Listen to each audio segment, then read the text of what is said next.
Siapa boleh naik ke gunung Tuhan?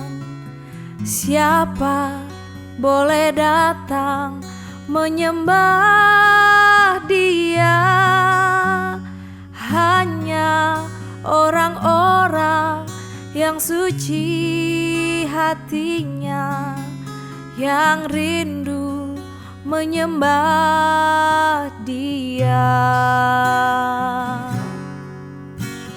Siapa boleh naik ke gunung Tuhan? Siapa boleh datang menyembah Dia? Hanya orang-orang yang suci hatinya, yang rindu menyembah Dia.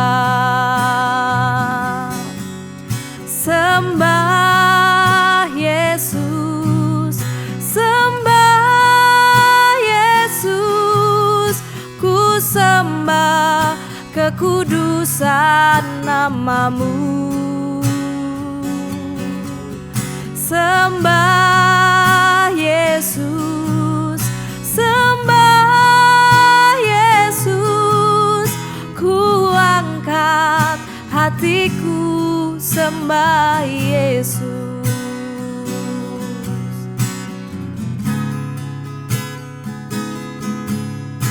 Kami menyembah-Mu Tuhan.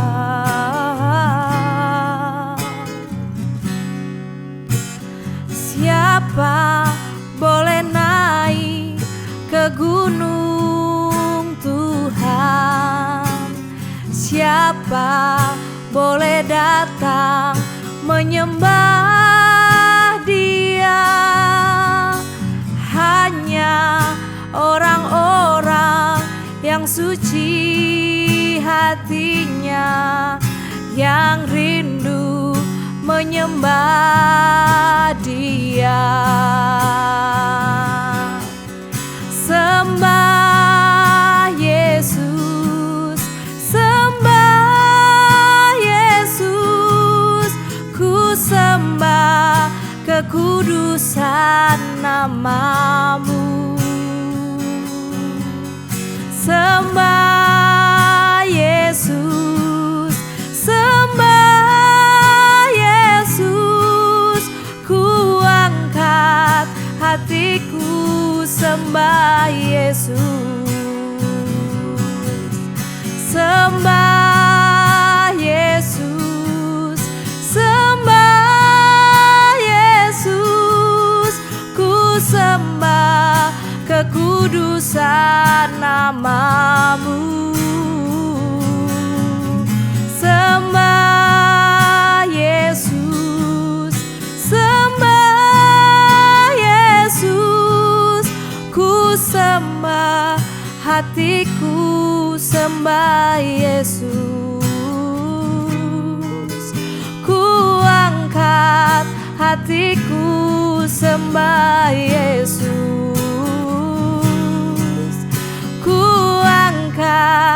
Hatiku sembah Yesus.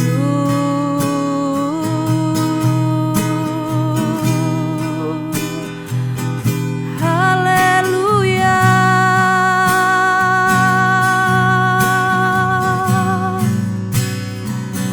Ku sembah Engkau Tuhan. Ku angkat hatiku sembah Engkau, ku bawa hidupku. Haleluya, haleluya. Terima kasih Bapa, terima kasih. Kami bersyukur padamu. Haleluya.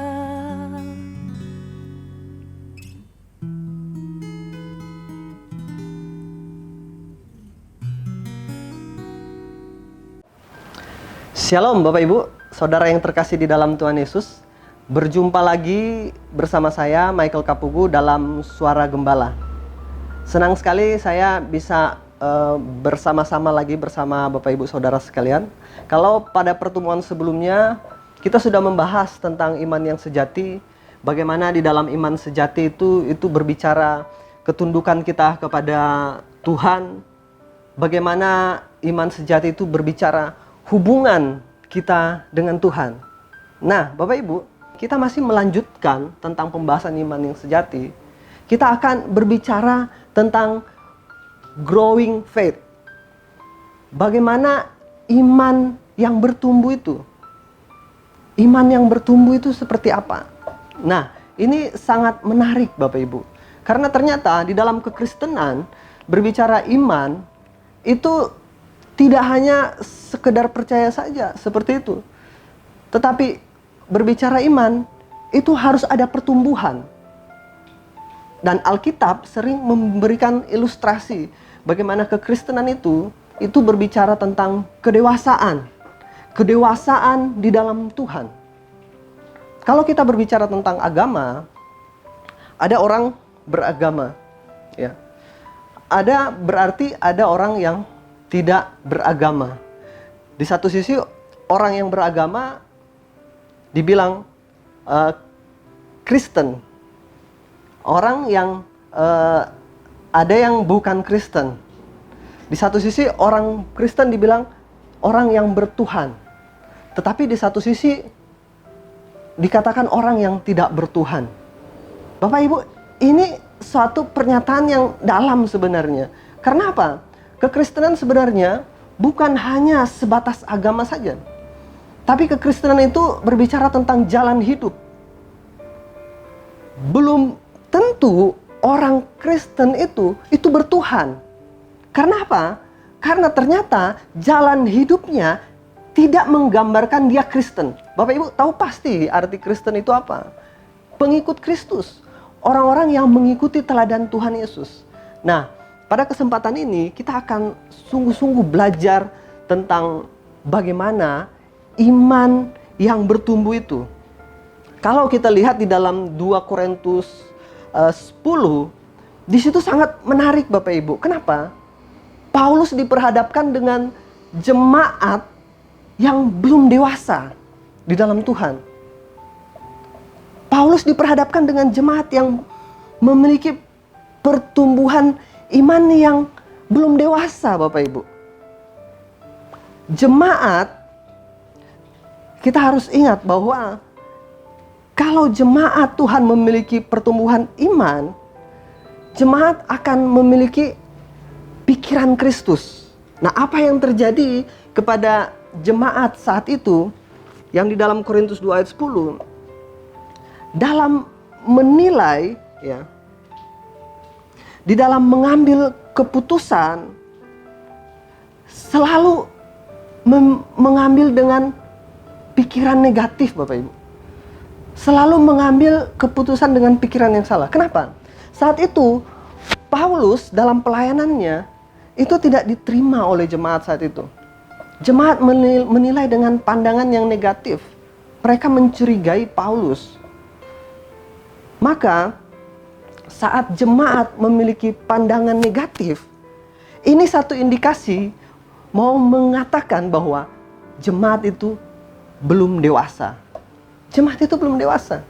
Wow, kalau berbicara pandangan yang negatif, sebenarnya pada dasarnya manusia sudah jatuh dalam dosa. Manusia sudah kehilangan kemuliaan Allah. Gambar diri manusia telah rusak. Artinya apa? Sebenarnya otomatis manusia akan mengikuti naluri dosanya. Otomatis manusia akan berpikiran negatif. Makanya itu yang terjadi pada jemaat di Korintus saat itu. Pikiran negatif menguasai mereka. Bapak Ibu coba melihat orang-orang di sekeliling Bapak Ibu. Entah itu suami atau istri Bapak Ibu. Dan Bapak Ibu coba melihat 5 hal negatif dalam diri pasangan Anda. Contoh. Pasti Bapak Ibu akan melihat satu, 2, 3, 4, 5. Akan cepat untuk bisa melihat hal negatif. Nah, seandainya kita melihat hal positifnya 5, kita terkadang bisa sulit untuk melihat itu. Karena kecenderungannya manusia melihat hal yang negatif daripada hal yang positif. Ini kecenderungan manusia. Makanya di dalam iman yang sejati, iman itu harus bertumbuh. Harus bertumbuh. Sehingga setiap anak Tuhan harus memiliki pikiran dan perasaan Tuhan. Setiap anak Tuhan harus mengikuti teladan Tuhan Yesus. Nah, Bapak Ibu, bukti inilah yang bisa memperlihatkan manusia seperti yang saya katakan tadi telah kehilangan kemuliaan Allah. Manusia yang memiliki kodrat dosa. Manusia yang tidak lagi memiliki pikiran dan kehendak Allah. Nah, pasti cenderungnya akan berbuahkan dosa. Pasti cenderungnya akan berbuahkan dosa. Seorang pria yang sedang berjalan dan berpapasan dengan seorang wanita seksi. Apa yang ada di dalam pikirannya? Ya. Biasanya saat orang itu belum diubahkan oleh kebenaran firman, maka pikiran negatif yang akan muncul dalam pikiran orang pria tersebut. Dan sudah beberapa kejadian yang bisa kita lihat. Pemerkosaan terjadi, perselingkuhan terjadi, muncul dari pikiran yang negatif, Bapak Ibu. Begitu juga kalau kita berbicara tentang keinginan daging yang lain. Apa itu, Bapak Ibu? Keinginan makan, ya kan? Nafsu makan. Makan untuk hidup atau hidup untuk makan. Nah, Bapak Ibu, kalau kita bilang hidup untuk makan, maka segala sesuatu yang kita lakukan tujuannya untuk makan saja, Bapak Ibu. Untuk makan saja. Ya. Mungkin ada kucing yang lewat, kita langsung lihat, itu rica-rica, Bapak Ibu. Ya. Ada anjing yang lewat, itu RW, Bapak Ibu. Ini kejadian pernah terjadi. Waktu saya masih kecil dulu, saya memiliki saudara, ya, sepupu ya, dia sudah lebih besar dari saya. Suatu malam dia membuat perangkap kucing, Bapak Ibu. Perangkap kucing dibuat di pinggir jalan, depan rumah. Jadi kucing siapa saja yang lewat di situ, kalau dia kena, sudah jadi rica-rica itu, Bapak Ibu. Ya, jadi rica-rica. Belum yang lain lagi, ada, ya ini dulu Bapak Ibu ya. Ada orang yang siang-siang jalan bawa senjata angin hanya untuk apa?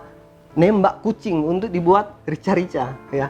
Kalau sekarang ini mungkin kalau media sudah masanya media begini, wah itu akan sangat-sangat disorot. Tapi karena zaman dulu belum ada handphone, jadi media belum tersebar seperti saat ini. Dan itu kenyataan yang terjadi, ya. Orang kalau belum diubahkan, dia tidak akan memiliki pikiran dan perasaan Kristus. Bahkan yang diumbarnya itu nafsunya. Nafsunya, Bapak Ibu. Harga diri. Berapa banyak di antara kita yang karena harga diri mau melakukan hal-hal yang tidak terpuji. Ya. Harga diri. Seorang pasangan mungkin, ya, pasangan suami istri yang tersinggung dengan perkataan pasangannya, yang dia pikir itu keras. Padahal tidak juga. Tapi karena harga diri, dia menganggap dia suami, harus dihormati. Istri kok ngomong seperti ini? Tersinggung. Ya. Nah ini Bapak Ibu, hal-hal seperti ini yang seharusnya bisa kita ubah saat kita berbicara iman yang sejati. Kita harus dewasa, Bapak Ibu. Dewasa di dalam bertindak, dewasa di dalam emosi. Hal-hal yang sepele bisa membuat kita meledak kalau kita tidak dewasa. Kalau kita tidak dewasa, ya. Istri atau suami, ya, sedikit saja buat kesalahan itu bisa jadi perang dunia. Nah ini, hal-hal seperti ini seharusnya tidak terjadi di dalam kehidupan seorang anak Tuhan. di dalam kehidupan kekristenan, Bapak Ibu. Nah, ini masalah besar, Bapak Ibu. Karena kita berkata bahwa kita Kristen. Dan tidak sedikit yang mengklaim bahwa itu sorga milik saya, gitu ya. Artinya saya sudah berhak ada di sorga kalau saya mati. Tapi sikapnya, kedewasaannya tidak ada. Kita harus mengubah paradigma ini dan kita harus terus belajar. Seharusnya dalam kedewasaan kita bisa memiliki perilaku Tuhan Yesus. Perilaku Tuhan Yesus yang Paulus katakan di dalam 2 Korintus 10 itu, perilaku yang lemah lembut, perilaku yang ramah. Ya, ini sifat-sifat yang harus anak Tuhan miliki juga. Paulus hidup di dunia, tetapi dia tidak berjuang secara duniawi. Firman Tuhan jelas katakan itu. Dan orang Kristen seharusnya rohani bukan duniawi. Maka dalam beberapa acara kita sering mendengar ada kebaktian kebangunan rohani. Artinya apa? Kebaktian kebangunan rohani. Rohaninya yang dibangun. Tapi apa yang terjadi? Bukan KKR, tapi kebaktian kebangunan duniawi. Karena apa? Ternyata yang dicari di situ untuk pemenuhan kebutuhan jasmani saja. Rohaninya tetap seperti itu saja. Bapak Ibu pernah mengikuti KKR? Ya, di situ ada mujizat terjadi, mujizat luar biasa terjadi, kesembuhan terjadi. Tetapi karakternya berubah enggak? Padahal kekristenan yang sejati itu harus mengubah karakter kita. Kita disembuhkan, oke. Tapi setelah itu apa? Setelah itu apa? Kalau kita tidak dewasa rohani, maka semua kuasa atau mujizat sekalipun terjadi dalam hidup kita, karakter kita tidak akan berubah. Ah, inilah pentingnya kita dewasa. Inilah pentingnya iman kita ini harus bertumbuh, harus bertumbuh. Sebagai orang Kristen yang dewasa, harus menaklukkan pikiran kepada Kristus. Bapak Ibu bisa lihat itu di ayat 5, 2 Korintus 10 ayat 5. Orang yang dewasa selalu bersikap dalam batasan-batasan firman Allah. Orang yang dewasa selalu bersikap mengikuti kehendak Allah. Artinya apa? Tidak seenaknya saja mau saya mau meledakkan emosi saya terhadap tetangga saya mau meledakkan emosi saya terhadap pasangan saya, anak-anak saya. Terserah saja, terserah saya, itu kan saya. Tidak seperti itu. Orang yang dewasa rohani, dia akan memiliki batasan-batasan yang sudah Allah berikan di dalam kebenaran firman. Maka saat kita mau dewasa rohani, kita tidak bisa lepas dari kebenaran firman Tuhan. Amin. Tidak bisa lepas dari kebenaran firman Tuhan. Kemegahan kita bukan pada hal-hal duniawi lagi, tetapi pada nilai-nilai rohani.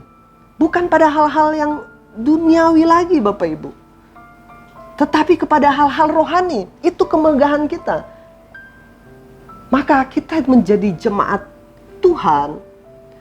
Kemegahan kita itu nilai-nilai hidup kita bukan lagi terletak kepada berapa banyak duit kita, berapa banyak harta kita. Meskipun duit harta itu sangat berguna, efektif untuk kita pakai dalam pelayanan, maka kita tetap harus bekerja juga. Itu bijaksana dan itu yang Tuhan kehendaki. Tapi nilai-nilai kehidupan utama kekristenan bukan di situ. Seperti dalam sebuah gereja, nilai-nilai kebanggaan dari sebuah gereja bukan pada jumlah jemaatnya, Bapak Ibu.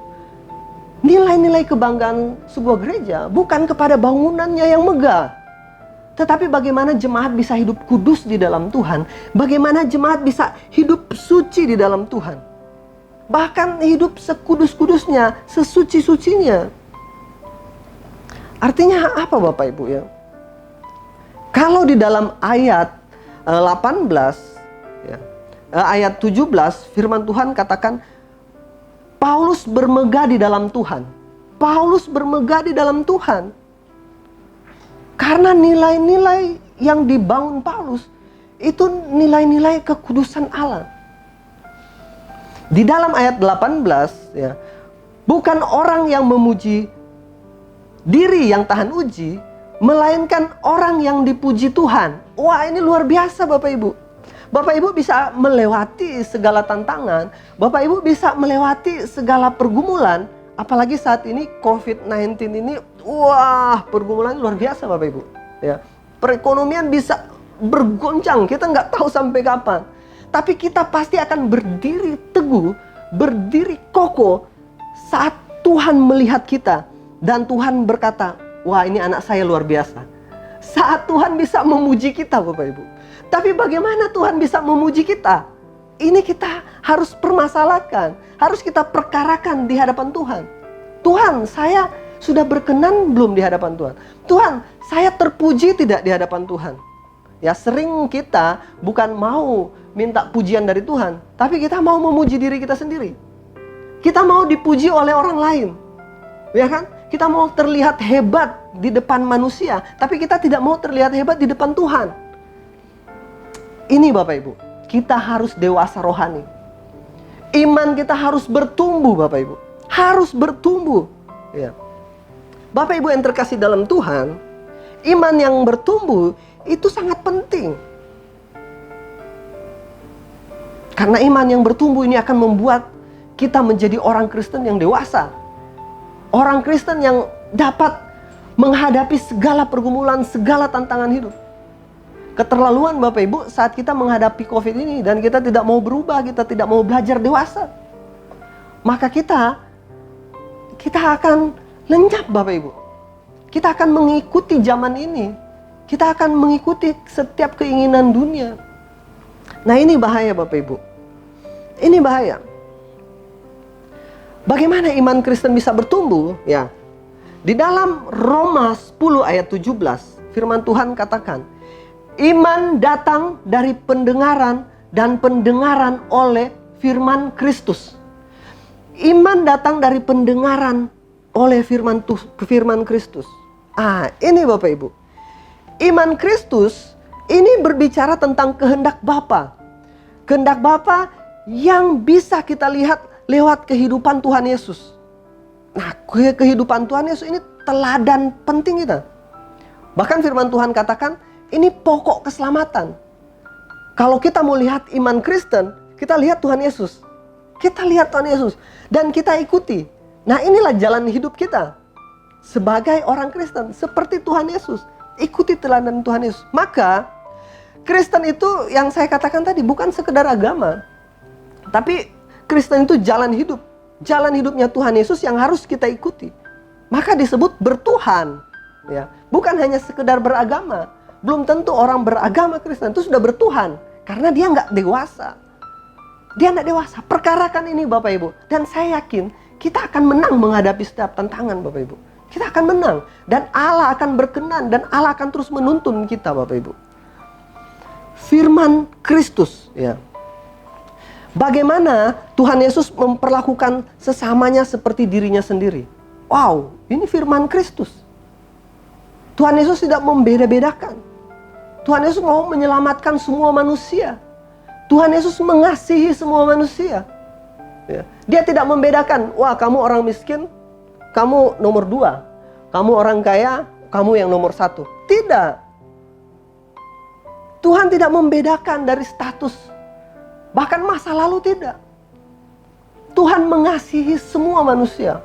Makanya dia menyelamatkan semua manusia. Tinggal respon kita. Respon kita di hadapan Tuhan. Bagaimana Tuhan Yesus taat kepada Bapa sampai mati. Wah, ini teladan yang luar biasa Bapak Ibu. Ketaatan kepada Bapa. Tuhan yang Filipi katakan, dia adalah Tuhan mau mengosongkan diri menjadi sama seperti manusia.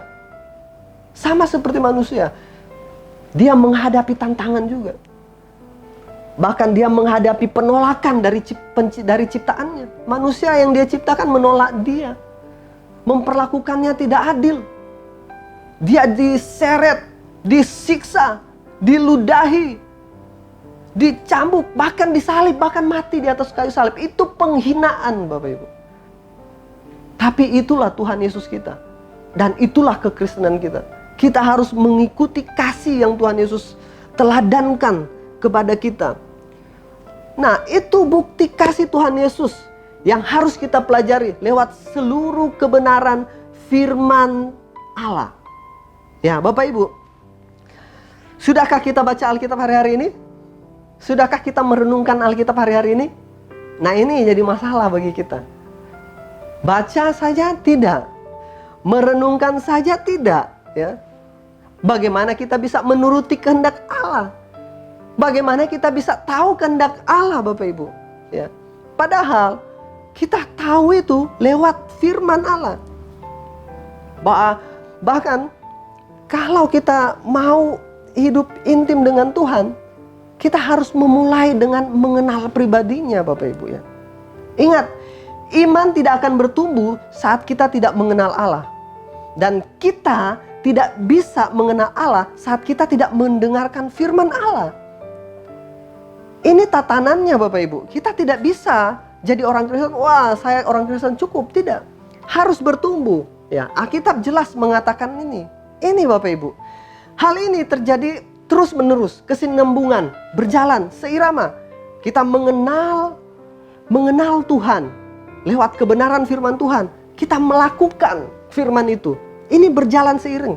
Maka kualitas iman seseorang ini pasti bertumbuh, Bapak Ibu. Pasti bertumbuh. Jangan sampai kita orang lain berkata, wah dia Kristen. Katanya, ya. Karena apa? Imannya, kehidupannya tidak sesuai dengan apa yang dia katakan, Bapak Ibu, ya. Ada mungkin yang berkata seperti yang minggu lalu saya katakan pertemuan sebelumnya. Saya dari lahir Kristen, ya kan? Dari lahir Kristen. Tapi hanya mencari kesenangan pribadi saja. Hanya mau mencari pujian pribadi saja, ya. Bangga dengan keadaan dunia ini saja, bangga dengan apa yang dimiliki, harta, benda, kekayaan, kebanggaan hanya sekedar hal-hal yang duniawi seperti itu. Ya, barang-barang yang branded, segala hal yang bukan tidak boleh, Bapak Ibu. Kalau itu memang Tuhan mau berikan untuk kita, tidak apa. Tapi semua tujuan kan untuk kemuliaan Tuhan, bukan untuk kebanggaan diri kita. Nah, sekali lagi pertanyaannya, sudahkah Tuhan bangga melihat kelakuan kita hari-hari ini? Ya. Jadi, Bapak Ibu, iman itu akan kita temukan pada perbuatan seseorang, bukan pada bibirnya, ya. Bukan pada bibirnya, benar? Iman itu akan Tuhan temukan pada perbuatan kita. Saat kita mengaku Yesus adalah Tuhan dan Juru Selamat pribadi kita, itulah baru awal perjalanan kekristenan kita. Kita harus terus berjalan maju, ya. Baru ya kita akan menemukan bagaimana proses yang Tuhan kerjakan dalam hidup kita. Mulut mengaku, tetapi belum tentu hati sudah percaya. Karena apa? Karena hati yang percaya itu dibuktikan dalam tindakan. Hati yang percaya dibuktikan di dalam aplikasi konkretnya di dalam kehidupan sehari-hari. Itulah sebabnya Yakobus 21 ayat 17 sampai 16, di situ firman Tuhan mengatakan bahwa iman tanpa perbuatan itu adalah mati, seperti tubuh tanpa roh. Ya. Iman harus disempurnakan di dalam perbuatan.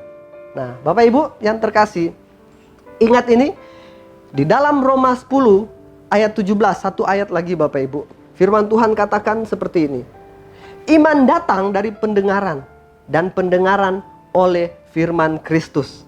Wah, menarik sekali Bapak Ibu, luar biasa. Apakah hari-hari ini kita mengalami berbagai macam pergumulan hidup Bapak Ibu? Dan apakah lewat pergumulan itu iman kita bertumbuh, ya, atau tidak? Tergantung kita. Apakah hari-hari ini kita terus mau belajar kebenaran firman Tuhan yang murni atau tidak? Apakah kita mau terus berjuang untuk hidup kekal, bukan untuk hidup sekedar di bumi ini saja? Apakah kita akan terus berjuang hidup kudus? Bahkan saya katakan tadi, hidup sekudus-kudusnya. Bukan untuk mengumbar hawa nafsu kita. Bukan hanya untuk memuaskan segala keinginan mata kita. Bukan hanya untuk memuaskan keangkuhan hidup kita. Kita akan menerima segala keadaan yang Tuhan izinkan kita alami. Karena kita memiliki pikiran dan perasaan Kristus. Itulah iman yang bertumbuh. Itulah iman yang dewasa. Bapak Ibu, untuk mengakhiri firman Tuhan saya hari ini, saya ingin bersaksi sedikit Bapak Ibu. Sebelum saya berumah tangga, ya, saya mempunyai mimpi. Ya. 12 tahun yang lalu saya mempunyai mimpi bahwa saya harus mencari seorang istri yang bisa membuat saya bertumbuh secara rohani. Saya tidak tahu juga dulu saya sudah memiliki pikiran seperti itu. Artinya motivasi untuk saya menikah hanya satu itu Bapak Ibu. Bagaimana saya bisa menjadi pribadi yang indah di mata Tuhan. Saya nggak tahu. Saya memang dulu, setahu saya sudah Kristen, saya sekolah teologi, tapi kelakuan saya masih jahat Bapak Ibu. Oke, orang kenal saya baik, ya, orang-orang dekat. Tapi saya yang tahu hati saya ini jahat. Nah, makanya motivasi saya menikah, saya harus cari istri yang bisa membuat saya dewasa. Akhirnya saya ketemulah istri yang saat ini menjadi istri saya Bapak Ibu. Ya. Wanita ini awal ketemu, dia memiliki karakter yang keras Bapak Ibu. Dan saya lihat, wah ini pas ini. Saya yang sabar ketemu orang yang keras, ya dia akan memproses saya Bapak Ibu. Itu dalam pikiran saya. Saya pasti akan lebih dewasa. Di satu sisi bukan saya hanya lihat kerasnya, tapi waktu itu memang dia rajin berdoa. Saya kenal dia rajin berdoa. Jadi saya pikir, wah ini pribadi yang pas. Tuhan, saya mau dengan wanita ini. Akhirnya singkat cerita, kami menikah Bapak Ibu. Awal saya sudah punya modal. Tujuan saya menikah, saya mau berubah, mau dewasa. Saya tahu istri saya keras, saya tahu saya ini sabar. Tapi apa yang terjadi? Awal-awal tahun pernikahan saya stres Bapak Ibu. Kenapa? Ternyata saya sadari, ya, saya sadari istri saya bukan keras, tapi sangat keras, ya, sangat keras. Suatu saat saya sempat dibuat menangis juga, ya. Saya menangis dan saya katakan, Tuhan, saya nggak bisa terima ini, ya. Saya nggak bisa terima kenyataan seperti ini. Tapi ini luar biasa Bapak Ibu. Ini mengungkapkan bahwa saya belum sabar juga ternyata. Saya masih tidak sabar. Di dalam penyerahan saya kepada Tuhan, singkat cerita, akhirnya saya bertemu dengan suara kebenaran. Saya bertemu dengan suara kebenaran. Awalnya saya berpikir, Tuhan, bagaimana saya mau mengubah istri saya ini? Istri saya ini keras, saya harus mengubah dia. Jadi selama pergumulan itu, saya bergumul untuk mengubah istri saya. Ternyata salah. Saya tidak bisa mengubah istri saya. Waktu saya bertemu dengan suara kebenaran, saya dibukakan bahwa saya yang harus berubah. Saya yang harus berubah. Saya punya konsep yang baru tentang pernikahan. Awalnya saya mau mencari kebahagiaan saya saja. Saya mau saya saja yang dibahagiakan. Ternyata saat saya bertemu dengan suara kebenaran, konsep saya diubah. Saya harus memberi kebahagiaan, bukan mencari kebahagiaan dalam menikah. Nah, puji Tuhan, sampai saat ini saya bisa terus kuat, istri saya bisa kuat, kami bisa sama-sama bertumbuh. Saya bisa lihat istri saya bertumbuh Bapak Ibu. Tapi itu tidak lepas dari saya dulu yang harus bertumbuh. Saya dulu yang harus berubah. Dan saya bilang itu luar biasa. Saya bilang terima kasih Tuhan. Terima kasih Tuhan. Nah, untuk itu Bapak Ibu yang terkasih dalam Tuhan, akhir kata saya mau katakan, kalau kita mau bertumbuh, kita mau belajar kebenaran, ya mari kita sama-sama mau berjuang untuk ini. Saya punya grup House of Truth, namanya grup HOT.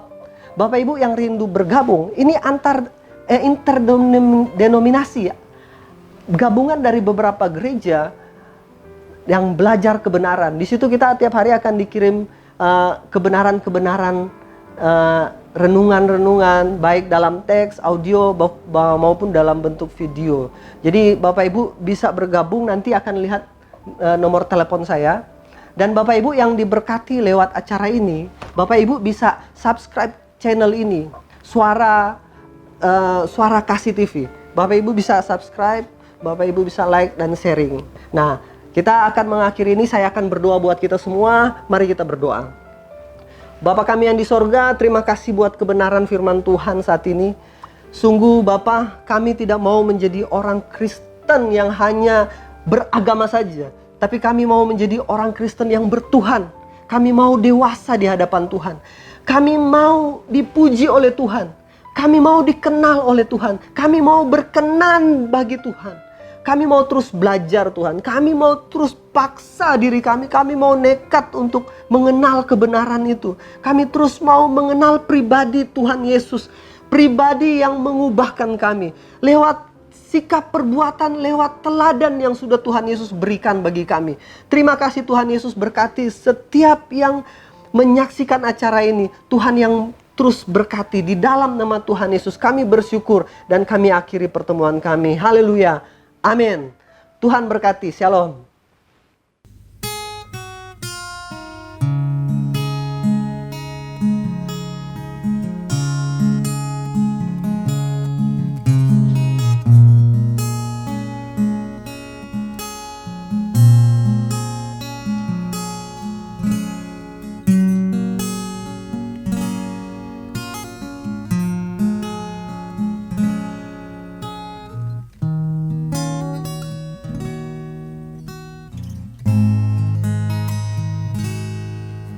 Kau Allah yang setia, Bapa yang mulia,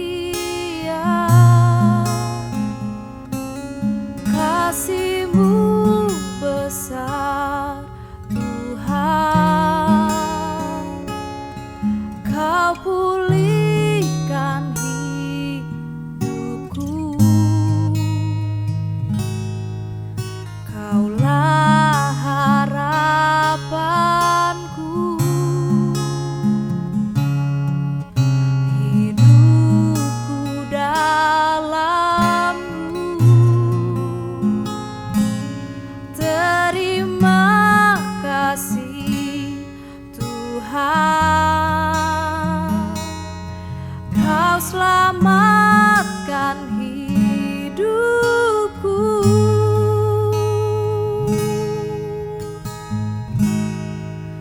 Dengan apa kan ku balas segala kebaikan-Mu?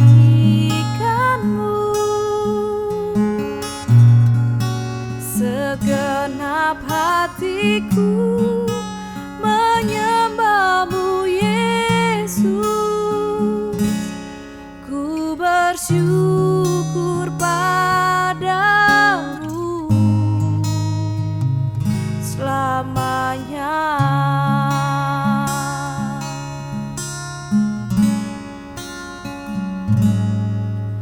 Kaulah harapanku, hidupku dalam-Mu.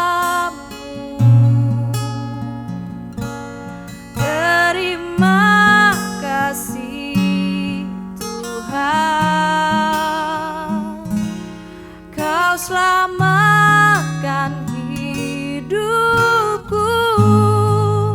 Dengan apa kan ku balas segala kebaikan-Mu?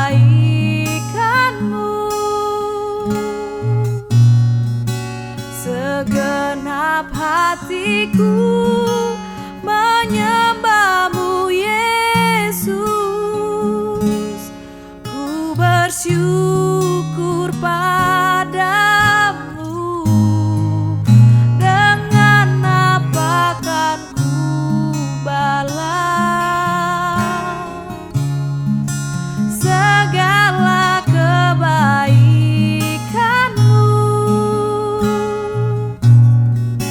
Segenap hatiku menyembah-Mu Yesus. Ku bersyukur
segenap hatiku.